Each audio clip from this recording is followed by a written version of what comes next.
Welcome back to the Takeout. Thanks for hanging out with us. As you might recall, last year, President Trump won re-election in part because he promised to tackle inflation. According to CBS News polling, voter concern about the cost of living, which is now referred to under the umbrella term affordability, drove Democrats to big victories last week. That was true for New Jersey Governor-elect Mikey Sherrill, Virginia Governor-elect Abigail Spanberger, and New York Mayor-elect Zohran Mamdani.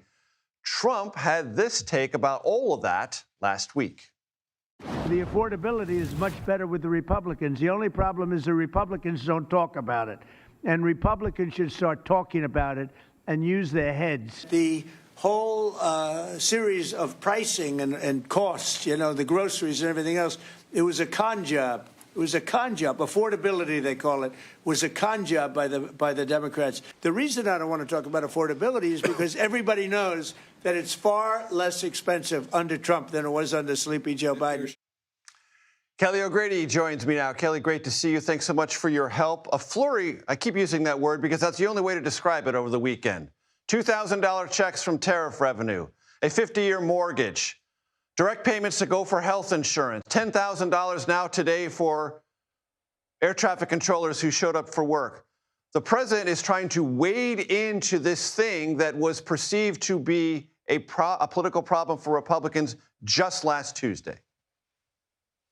Yeah, I mean, I think the way to think about this is the administration trying to address those issues when it comes to affordability. Because, look, he's not wrong. Prices are not rising as much as they did under President Biden. You know, that 9% inflation that we saw in summer of 2022, we're nowhere near that. But it's the fact that prices over the last 5 years have risen more than wages. And that's why people feel that crunch. And when they go to the grocery store, they don't think, oh, well, things are going to get better and we're going to close that gap soon. They just look at what's in front of them. But I think particularly, you know, this idea of the tariff payments is really interesting because there's been a lot of concern. You and I have talked about the consumer sentiment rating a ton, Major, that people are worried about how tariffs will impact prices. A $2,000 dividend could do something to alleviate that anxiety, alleviate some of that crunch, but it also could spur more inflation. Remember, some of that inflation under the Biden administration was stoked by stimulus payments in the pandemic.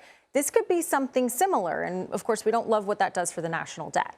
No, we do not. What about what the president suggested this weekend and which Bill Pulte, who is the director of the Federal Housing Finance Agency, said they're working on, and that's the head of Freddie Mac and Fannie Mae, a 50-year home mortgage?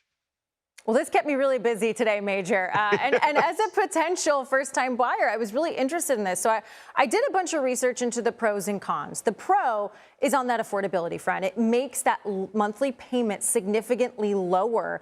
But the con is that it increases the interest that you pay over the life of the loan, 50 years versus that traditional 30-year loan that we're all used to.